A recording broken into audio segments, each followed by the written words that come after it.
I feel more than a little bit silly as I begin this one, but I think there's some actual value in it once we push past the superficialities. So I ask of you, I make this small request as a gift to me, that you please do not turn off your set and do not roll your eyes in disbelief when I tell you that I cut my hair last week.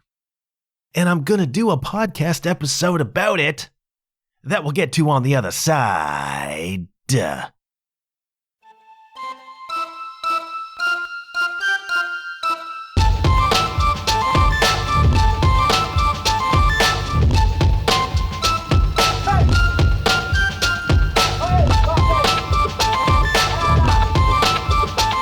Hello, you're listening to the John Huff Podcast. Oh, yay. So technically, I didn't cut my hair last week. Technically, my stylist, Nadine, cut my hair last week, and she did a heck of a job on it, kids, I must say. But I sanctioned the move. I made the decision recently that it may be time to cut the hair. And why did I do that? Now, some of you out there probably don't know me face to face, don't know me in person, may not even have seen any photographs, but I have maintained for at least a solid 15 years a long rock and roll, hey, I'm a drummer hairstyle, right? And that's been one of my calling cards throughout the last decade and a half.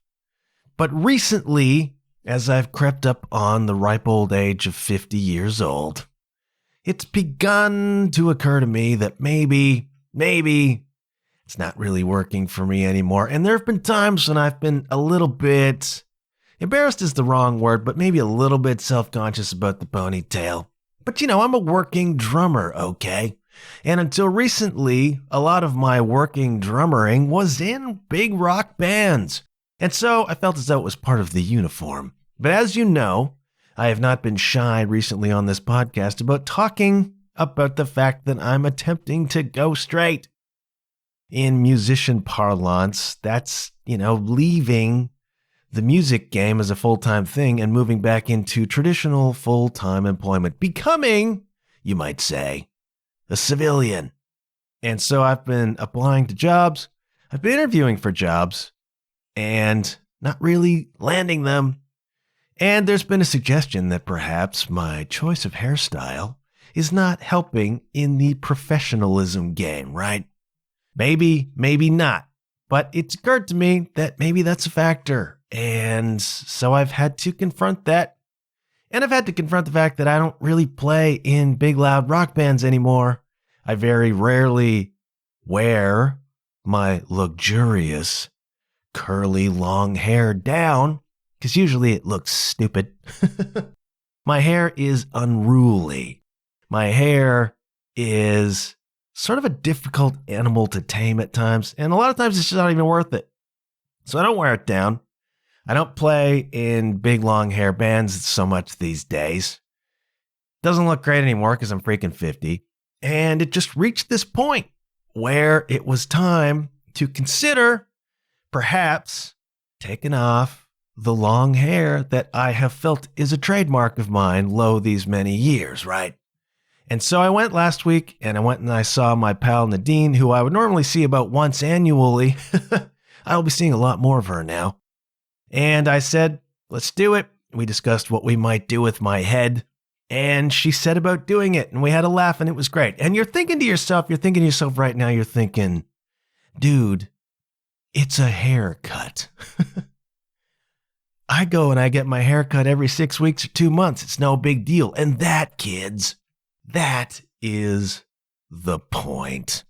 All right, this is not my first rodeo with cutting my hair off. Back in the early 2000s, about 20 years ago, I did the big cut for the first time. Now, in those days, I had Long hair, okay?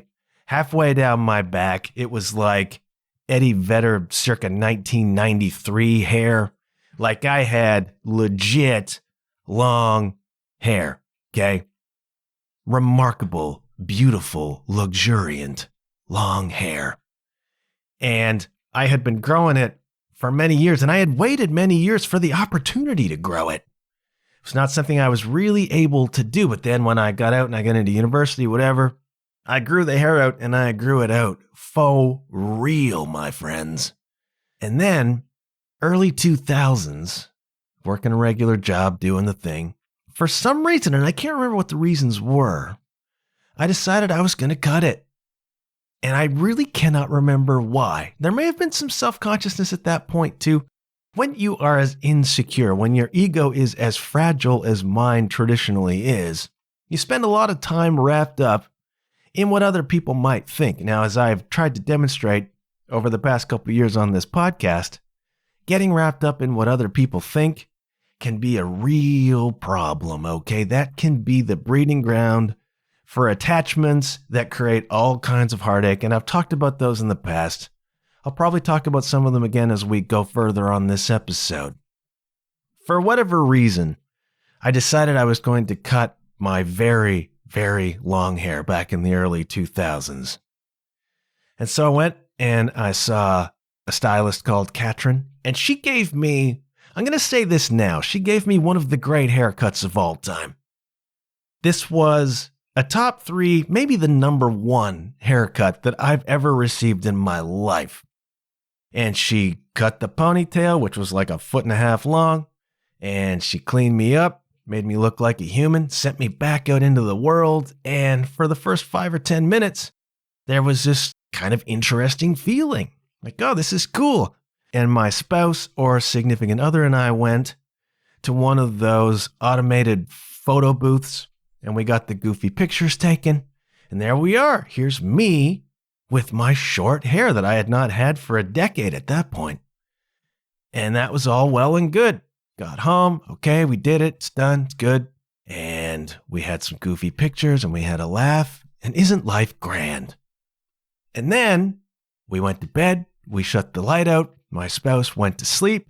And I had what I was calling in practicing for this episode. I do this process where before the episode, in the couple of days before the episode, I sort of begin to do it in my head. And it's always way better in my head than it comes out in audio format. Wish you could tap into my brain and just hear that download because it's way better, way more articulate than what you actually get.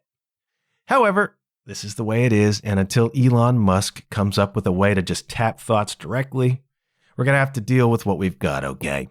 In my head, as I was rehearsing this episode, I said, I had a panic attack that night over my hair, but I'm not going to say that because having subsequently actually experienced a panic attack, what I had that night over my stupid haircut does not in any way compare. But I did freak out. I did freak out. Lying there in my bed, and then it just kind of hit me. What did I do? What did I just do? My hair is gone, and I had wrapped up so much of my identity, so much of my quote-unquote specialness in having this long hair, right? In cultivating this maverick, outsider, not part of the system, even though I was working in the system. You know, I was one of these people to take note of because look at the long hair on that guy. That guy's a rebel, man. And the furthest thing, in retrospect, from being a rebel is doing stuff that makes you impressive to other people in your own fragile mind, in your own fragile ego, okay? But back in those days when I was underdeveloped, I had so much wrapped up in my perceived identity as this maverick, as this rebel, as this outsider, and my long hair was emblematic of that. See how unique and special and different I am? And the great irony of that is that nobody cared. Nobody freaking noticed, to my knowledge, all right? That's just me being wrapped up in my own dang ego bubble. And so that night, I had something of a long night of the follicle. That'd be a great title for this episode, though I probably won't use it. Had long night of the follicle when I cut my hair off that was so much my identity, from which I drew so much in a weird way, kind of like Samson in the Bible. I drew a certain power from my long hair. It was not a physical power, but it was an existential power. Again, only perceived by me. This is a young guy, utterly ego-bound, utterly wrapped up in his own fragile ego. And so I have this hair that acts as some sort of shield, right? Makes me feel as though I'm interesting and special. Stupid. I recognize this is stupid. It's embarrassing to talk about it now. But I had this night where I freaked out to myself about what I had just done. And now I'm just like everybody else. How silly, right? How fragile, how egoic, how humiliating in retrospect to look at that. But that's what happened. And then over the course of the next couple of days, couple of weeks, I got used to the idea. And my exquisite haircut that has never been reproduced. Katrin couldn't reproduce it. Nobody has been able to reproduce that sublime cut. It was perfect. The problem with perfect cuts is that they only last until you wash your hair. And then in a matter of a couple of weeks, it's grown out a bit and it's not capable anymore. Can't reproduce it. I needed Katrin every day to just trim me back to where I was. And my vanity was such that I probably would have considered that. Got used to the idea, and then I couldn't reproduce that haircut. And then over time, my hair just kept getting shorter, because I realized if you cut your hair, you have to keep freaking cutting your hair. That's expensive and time-consuming and a bit of a pain. You know, there is a certain ease of having hair long enough to ponytail. But when you're 50 and it's turning gray, it doesn't always work anymore, okay? It's not quite as luxuriant as it used to be. And so that was fine. For the next several years, my hair remained short, and that's it. And I got past this ego identity that depended on me having long hair, okay? That's a small sign of growth.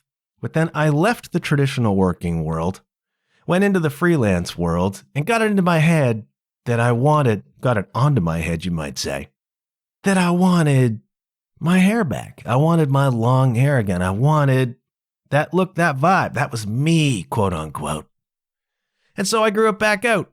And then by 2010, 2011, 2012, a lot of the people who listen to this podcast came into my life at that point as I dug into the music scene, started playing with Hearts, started meeting people, and I was long-haired guy who played drums in Hiroshima Hearts, right? Great. Lots of long-haired people in my life at that point. And so I maintained for the next 15 years a semblance of that long hair. Okay. Got shorter at times, got longer at times, depended if I was working a contract. Sometimes I'd clean it up a little bit. But I maintained the long hair, and that was my identity, again, and that was part of who I was, and that was my thing. But as I said, over the past little while, that's begun to fray at the edges for practical reasons and for personal reasons. And so I made this decision to cut it off. And that's where the interesting thing happens, okay?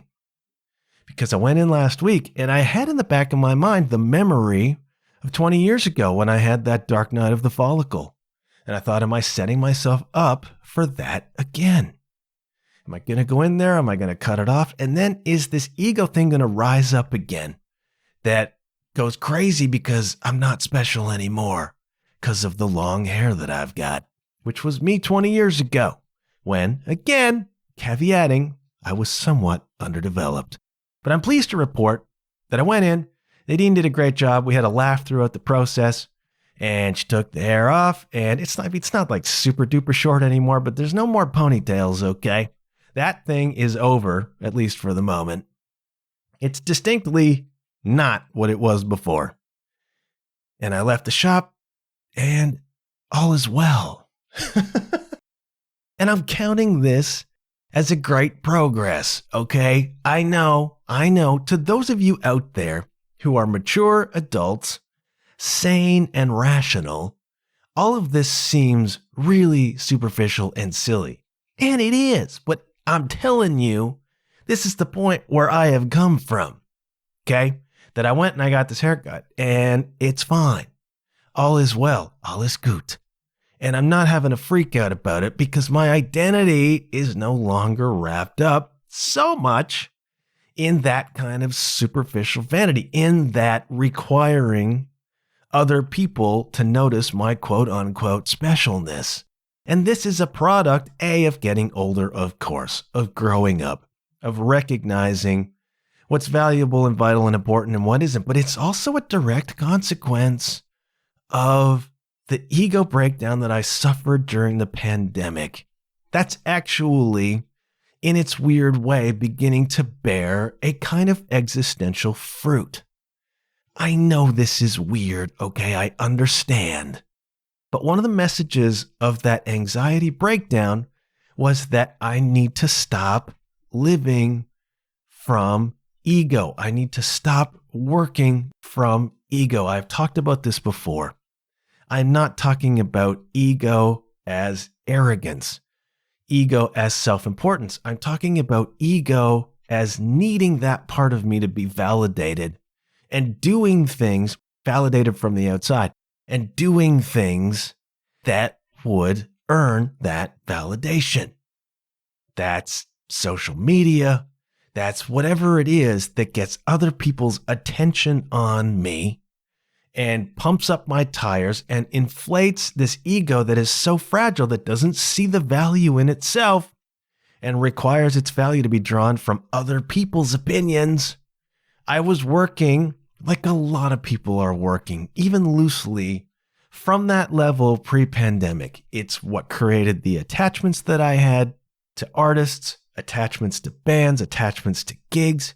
It's what made me draw my personal value from my relationship to other people. So I'm the drummer in this band, and that's what gives me value and credibility. And I need people to recognize that I'm the drummer in that band or working with that artist.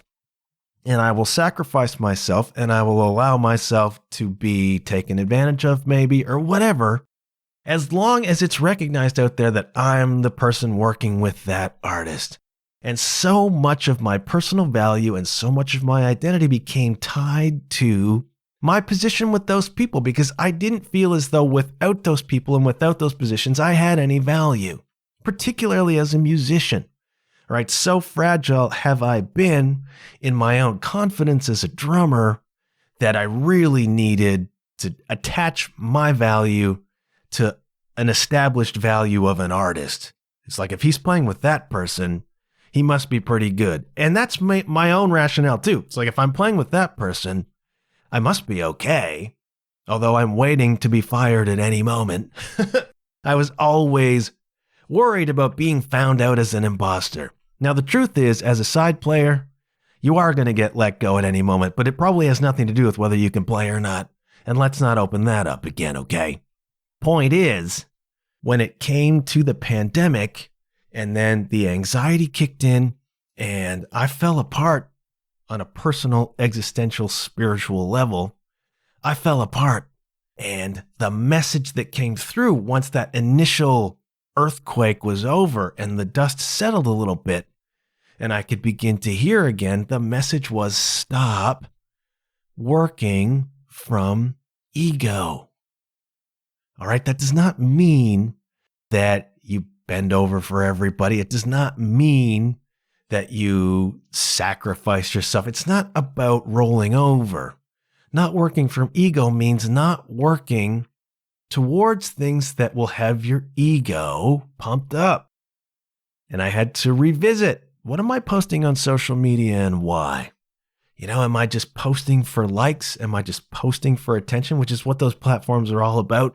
And all you have to do is go on on those platforms and see what a lot of people are posting to realize how much they're taking advantage of our collective need to have our egos pumped up.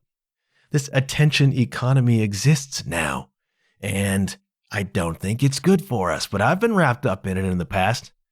Posting things for likes, looking for things out in the world to post for likes, and beginning to not experience things right in front of my eyes because I'm looking for what can be pulled out of this to be posted on social media. And so you will notice, those of you who follow me on Facebook, those of you who follow me on Instagram, both at the John Huff Podcast, there was no photograph of my new, shorter hairstyle.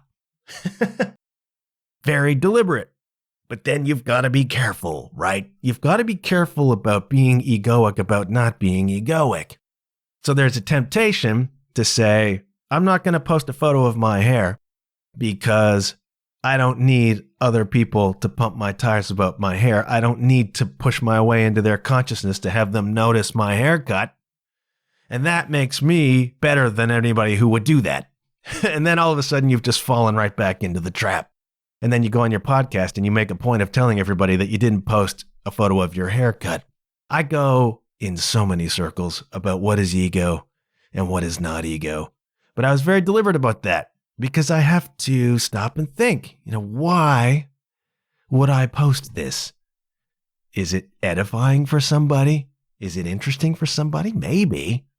Or is it just everybody look at me for 5 minutes and then not even 5 minutes, 5 seconds, and then scroll on to the next thing? And maybe I'm a little bit too sensitive to this sort of thing. And I get trapped sometimes. You're like, what is podcast advertising and what is just me clamoring for more attention? And I don't have a good answer to that. And I'm still vain enough to be talking about my freaking haircut on my podcast. But I think there is some deeper spirituality to be gleaned from it. I count it as a bit of a victory that I have not freaked out about losing my quote-unquote identity because it's not so much wrapped up in my hairstyle anymore. And I think it's important to celebrate the small victories when you recognize them. I think even just recognizing this about myself is a victory. I specialize, perhaps you specialize too, in just beating myself up all the time. But the truth is, those of us who are on the path, those of us who are seekers, we're probably making incremental improvements that we don't always recognize. And so I can go and have my hair cut and realize that my personal identity is no longer so much wrapped up in something as vain or superficial as that, and feel good about having made some progress, and feel good about recognizing where ego comes into this and where ego does not come into this. And that is a direct product of this anxiety breakdown that I had. Sometimes we have these awful things happen to us and we don't see the potential good. And I think it's important when we have these things in our experience to be able to look at them and at least find a silver lining, at least find some good that comes from it. So I have an anxiety breakdown during a global pandemic when the world went off the rails and I went off with it. And you think to yourself, well, that's just lousy. And why did I have to experience that? And then a few years later, you step back and you're like, the message of that was to give up my attachments. The message of that was to stop working from ego. And then I have tried to put that into practice. And I can come to this moment where something that 20 years ago sent me on a tailspin no longer does. And I feel like, yes, that's just general maturity, but also that's a product of some spiritual work. And I'm hedging on that. I'm very reluctant to even say that because I might tomorrow have my new hairstyle not work and then get upset about it. I'm still capable of that. Ego doesn't go away. You just learn to kind of accommodate it. Give it less of your power, I suppose. But I'm saying to you that if you've got stuff you've been working on, sometimes that progress can feel very, very slow. And it can be subtle when the progress shows up. And I know distinctly, I know for a fact that I work way less from ego than I did before. That's a direct product of having gone through this process. And what this process was teaching me that I already knew, but was ignoring, is that this focus on ego that creates so many attachments was creating so much of the pain and distress in my life. The stress about having got this gig that pumps my tires and then not even losing it, being in the gig and being afraid of losing it, or being all wrapped up in how do I keep it? How do I become indispensable? How do I make it so this artist wants me here? And then you become stressed and attached to all of that. And maybe you do stuff that you don't want to do as a product of that, trying to ingratiate yourself, trying to hold on to your position that you're attached to. And then you lose the position and that attachment blows up in your face. So much of this was happening to me, and it was creating bitterness. It was creating fear. It was creating anxiety. These attachments, it's just like the Buddha said, you're suffering. All life is suffering, and suffering is attachment. The Tao says that. So much of Eastern philosophy says that. And I've had this profound experience recently. I was watching last weekend. I was flipping the channels on Saturday night because, hey, I'm a busy guy. And I came across this program, which was about riding the train through southern Kyushu. Kyushu is an island in Japan where I lived. And I lived on southern Kyushu back in the late 90s for a year. Utterly profound experience for me that I didn't realize until recently just how important it was. I don't have a whole lot of time to go into that right now. But my time in Japan was my first real exposure to Eastern spiritual thought, Eastern spiritual teachings. It was just tip of the iceberg stuff. Very surface. At the time, I was trying to reckon with my experience of Christianity. Then all of a sudden, I'm thrust into this utterly different place, this utterly different belief system that really, really resonated with me. And I think of it every New Year's because, as you recall, I did an episode talking about the Joy no Kana ceremony, where on New Year's Eve in Japanese towns and cities, they just ring the temple bells. And there is this gentleness, this spiritual atmosphere, this vibe, this just sense of connection. In the quiet, in the night, with just the temple bells ringing, it's really, really powerful. And coming from a very loud, boisterous experience of spirituality in my past that didn't quite work for me was really, really profound. And recently I've been listening to a cat called Shownameto. He's a Japanese guy. He's on YouTube, Shownemeto, Shownameto. And he talks a lot of Eastern philosophy, Eastern spirituality, Japanese culture. Really, really interesting to me. And so I'm listening to one of his YouTube videos about whatever. Does a lot of personal development stuff. He's a really smart guy. And he's done a lot of learning too. And he presents it very, very articulately on YouTube. And so I got done listening to Show. And I went and I did something. And then I've got this little intuition that I get sometimes. Pops into my head. It's like a voice that's not mine. If you've heard my origin story, you know about me going into music as a product of hearing this voice in Jamaica at a resort, just whispering in my ear, you have to start playing music now. And that was the catalyst for the next 15 years of my life, right up until today. So that same voice popped up and it said to me, why do you think you went to Japan? And I had to stop and think about that because it had never occurred to me before that going to Japan when I did was intentioned. Stay with me, those of you who don't really go for that stuff. Don't really go for the universe and that kind of woo-woo stuff. Just hang with me, okay? Treat it as a really useful coincidence if you like. But it was the first time that it occurred to me that there was a reason that I went there. Like a soul contract kind of thing. Like a personal growth kind of thing. I didn't recognize it. And it's been almost 25 years since we lived there. And it just occurred to me a few weeks ago that there's a reason why I went to Japan. And that reason was to help me see spirituality from a different perspective. And that stuff, that Eastern philosophy, that Buddhism, that Taoism, which is all about non-attachment, the catalyst for that really began there. And it's beginning to wrap itself up in this neat little bow.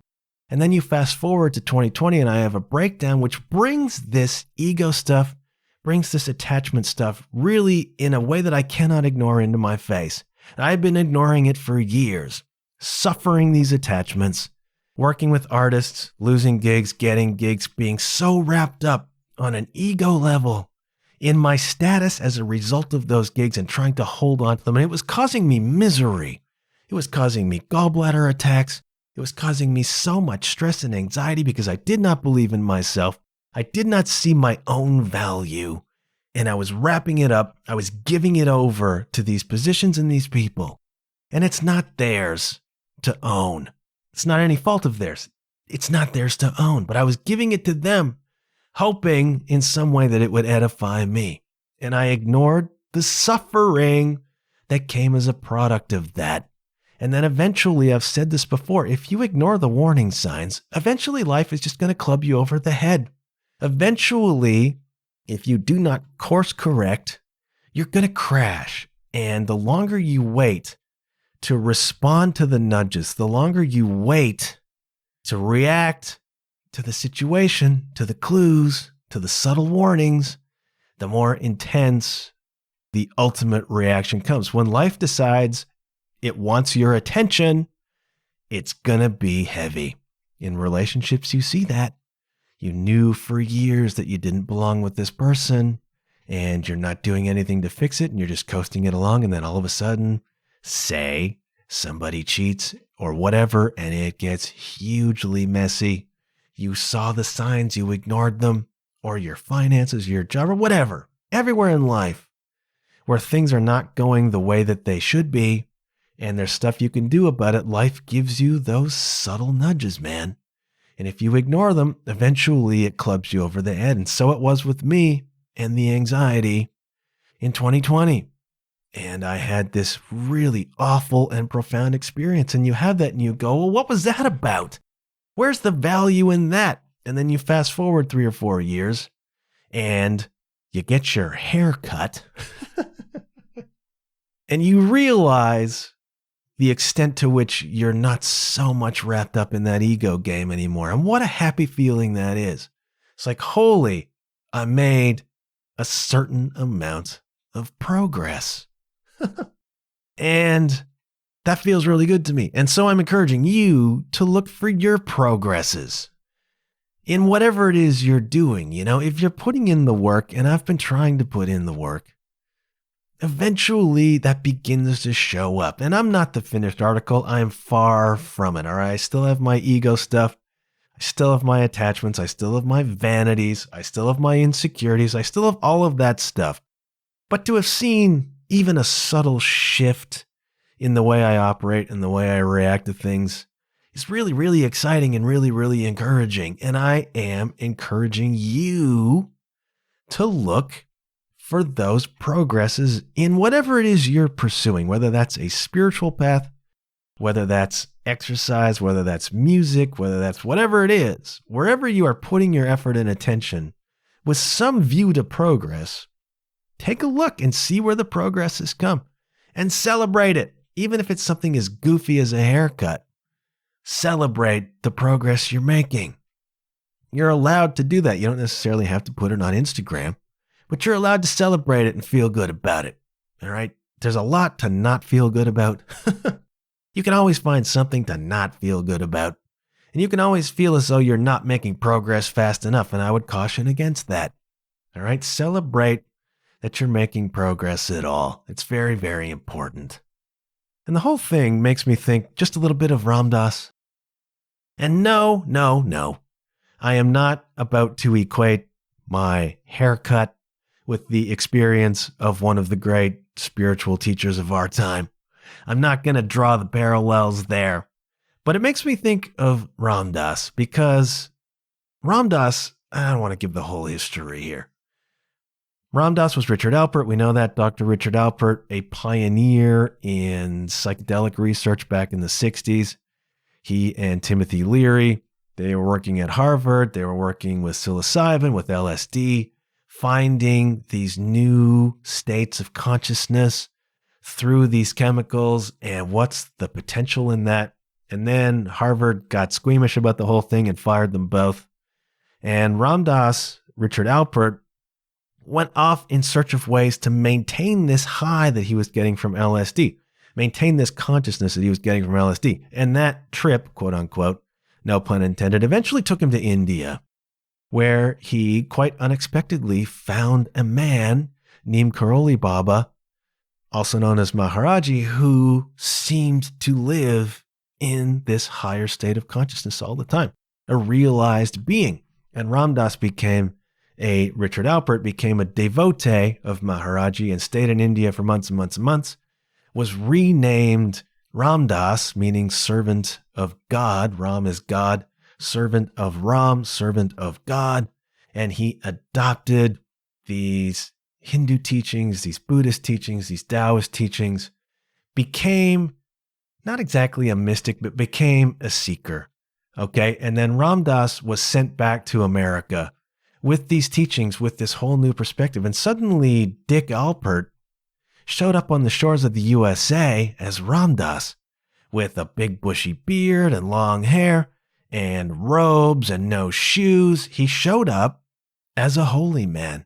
And for the next 20 years or so, he was Ram Dass. He was a hugely pivotal figure in the counterculture that we've talked about before on this podcast, spiritual teacher and a leader, going around giving lectures, going around being Ram Dass, right?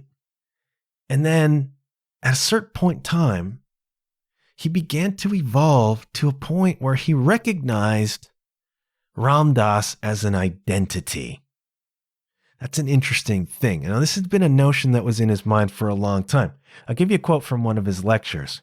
He said, "When I was born, I donned a spacesuit for living on this plane. And everybody came up and said, 'What a nice suit.'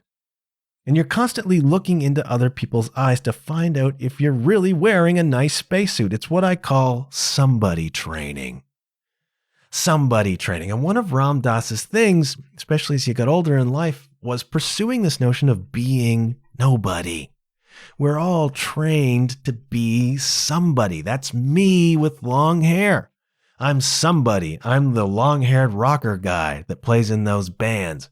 And these are my markers and these are my identifications. I got the long hair, you see. And I'm being somebody. And being somebody makes me, you can only be somebody in relation to somebody else. It makes you separate from somebody else. Now, Ram Dass, as he got older, wiser, deeper into the spirituality, began to pursue and see that the ultimate goal is unity. It's all of us. It's we are all one, the product of one source. All of us are of that source. We are not separate. We are unified. And you eventually come to a visceral understanding of that concept, which I have not come to yet, but I recognize it academically. And so in the 80s, Ram Dass, as he was known and seen and recognized, the figure, the character of Ram Dass, the beard, the hair, the robes, etc., eventually he said something to the effect of, he began to throw off the trappings of Ram Dass. Cut his hair, cut his beard, started wearing regular clothes, even wanted to give up the Ram Dass name. But that was so much part of the showbiz that he couldn't really give up the Ram Dass name. But he began to eschew the trappings of Ram Dass in pursuit of becoming no one, becoming simply another part of the unity, and not having this identification of being separate in some way. Now, this is deep, deep esoteric spirituality, and I'm not there. But I look at Ram Dass's pursuit of becoming no one, and I equate it to my insistence on being someone. And it just reminds me, this process of getting a stupid haircut reminds me of this deeper sense of becoming no one. And I'm not in pursuit of that, really. I'm a long, long, long way from that. All right, I still got way too much ego for that. But it's neat to be reminded of what real spiritual adepts pursue and how they pursue it. And in my little haircut story, I see the seeds of this notion of becoming no one, and how unattached you can become when you are simply you, when you simply are a presence. He said he had a stroke in the late 90s, and in addition to losing his hair and his beard and his robes, he lost the thing that really made him fundamentally Ram Dass, which was his articulation. He was a brilliant, funny, insightful, intelligent speaker. An all-time speaker was Ram Dass. And he lost that. He had a stroke. He had substantial paralysis, was in a wheelchair, aphasia, lost the ability to speak and to recall words in the way that he could before. And so he could still talk, but it was halting and slow and labored. And this man who had been such an intellectual, philosophical firecracker, a guy you could just listen to for hours because he was such a good speaker, lost that in addition to everything else. And in a weird way, he became happier towards the end of his life than he ever had been before because he was simply a presence. He was simply an observer. He was simply loving awareness. And he became, in the end, something close to that nobody that was so much a pursuit in his later years. And the nobodiness of it is about complete non-attachment. Very, very, very few people get there. I'm certainly not even in the ballpark. I'm not even in the right county. But I see in my little haircut, perhaps the first fragile seeds of moving to another level non-egoically. That's a hell of a claim. That's an insane claim. That's stupid to even say, and I recognize that. And I'm not in any way equating my haircut with Ram Dass. It sounds so funny as I say it. But I'm excited in a weird way about a slight, minuscule modicum of progress in the ego game. And that's really what this is about. And it's about not hair, it's about attachments. And if you have these pains in your life that are derived from attachments, those are clues. Those are warnings from the universe that you have attachments that need addressing, right? I ignored the warnings over and over and over and over and over and eventually had to have an ego breakdown to get the freaking message to give up your attachments. And so I have not given up all of my attachments, but I've at least begun doing the work. And I hope what I've just been saying for the last 43 or so minutes is not utterly mad. And I hope this episode does not come back to bite me on the hiney in the future when I get into snit about some really vain, stupid thing, which is entirely possible. That could happen later today. I am no Ram Dass, but I feel like there's some wisdom, again, in this notion of non-attachment. I think Buddhism and Taoism have it right. But attachment is so much a part of our lives. It's like Ram Dass said, we're in somebody training all the time. We have this spacesuit that we walk around in. And the first thing they teach you to do is become somebody. Compare yourself to other people and begin to identify yourself in relation to how you're different from those people. And then you work on somebody training for the first, whatever it is, 20, 30 years of your life. And the modern world really perpetuates that. You go on the social media and then you compare to that person and compare to that person. And you're supposed to accomplish this and that and the other thing. And you are quote unquote successful if, and it's all somebody training. Become somebody. But Ram Dass also said you have to become somebody so that you can then become nobody. And I know that's deep and weird and strange and probably you might not even think relevant. But if you have a lot of pain in your life, emotional pain, a lot of times that's going to come from the attachments, and the attachments come from your somebody training.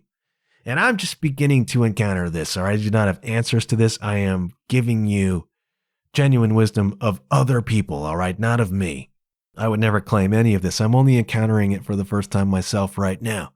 But I find in my little haircut story that just the kernel, just the little seeds of progress, and that makes the ego breakdown feel as though it was in some way worthwhile. You know what I mean? I'm going to stop talking about it now. I am going to do very quickly a Patreon plug for you. Ladies and gentlemen, there's a Patreon page for this podcast. It is patreon.com/JohnHuffPodcast, where for the low price of $5 a month, you can support this program. One of the things that keeps this going is support from patrons. I do not want to do ads on this program. I hate the freaking ads. I find them so disruptive and so cynical in a weird way. Podcasts that are just loaded down with ads. It's really, really annoying to me, and I don't want to do that. So I started a Patreon, patreon.com/JohnHuffPodcast, and it is the goodness of your heart. It is just a simple acknowledgement from you, the listener, that you enjoy what I'm doing here and you want to support the work that I put into it. Those of you who have supported so far, thank you so kindly for doing that. I really do appreciate it. I really genuinely do appreciate it that you would direct your support that way. Thank you very kindly. If you don't want to support on Patreon, please consider ratings and reviews on your podcast apps. I really appreciate that too. Warms my cockles and helps me fight against the celebrity algorithm just a little bit. Share the episodes. That's the big one. Share the episodes, please. The teasers that I do or whatever. If you see something that I've posted related to an episode, please consider sharing it, telling your friends. At this grassroots indie level, word of mouth is king. It beats boosting Facebook posts or Instagram posts where I'll get a bunch of likes from bots. It's just a waste of time and money. Genuine word of mouth makes a huge freaking difference. So if you're getting something from this podcast, if you are being edified, educated, reaching new music, learning new concepts, just like having a friendly voice in your ear holes once a week, please just tell your friends and share the episodes. And I thank you so much. I have merch, john-huff.com/shop, t-shirts, mugs, etc. It all helps just a little bit. I appreciate ever so much you listening and your support. I don't want to let you go without some new music. This episode is way, way freaking longer than I intended it to be. It's like the old days. Very quickly, all you prog people, there's some new music that's come out recently by the Pineapple Thief. Pineapple Thief is a prog band that's been around England for a long, long, long dang time. And if you are into the Tool, if you are into the Rush, if you're into these songs, that's prog, man. A lot of weird time signatures, a lot of songs within songs.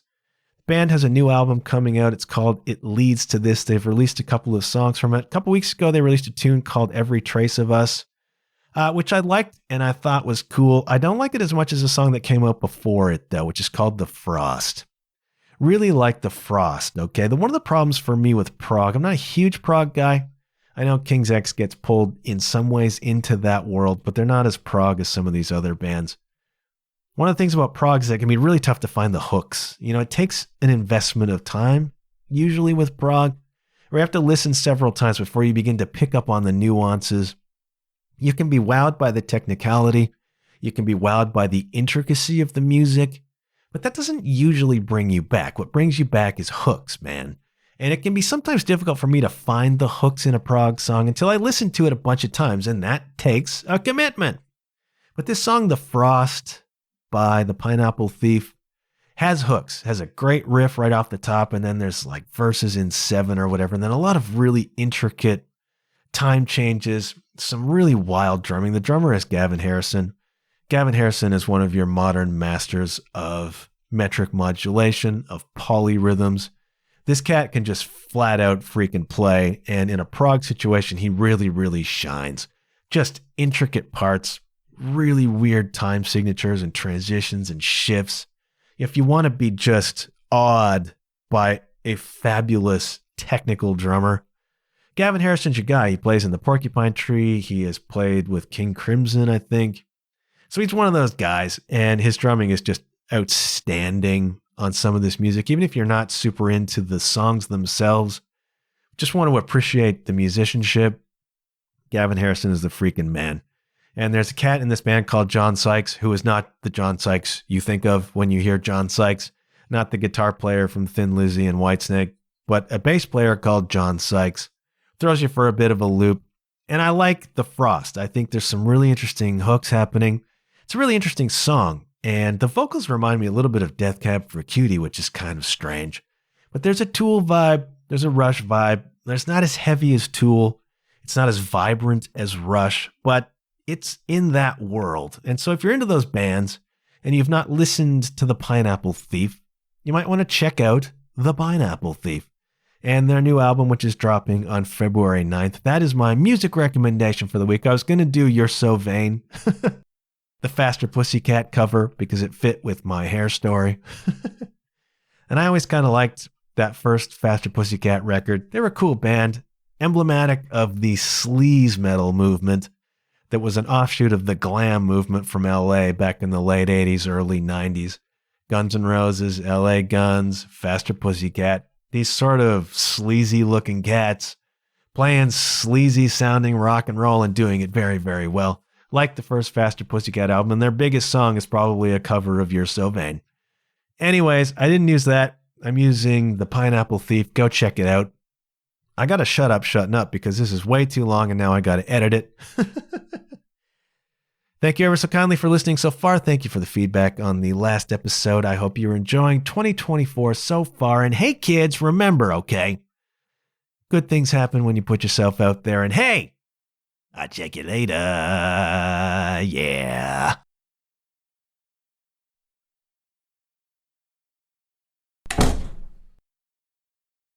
You're so vain. You did a show about your haircut. You're so vain. You did a show about your haircut. Oh, yeah.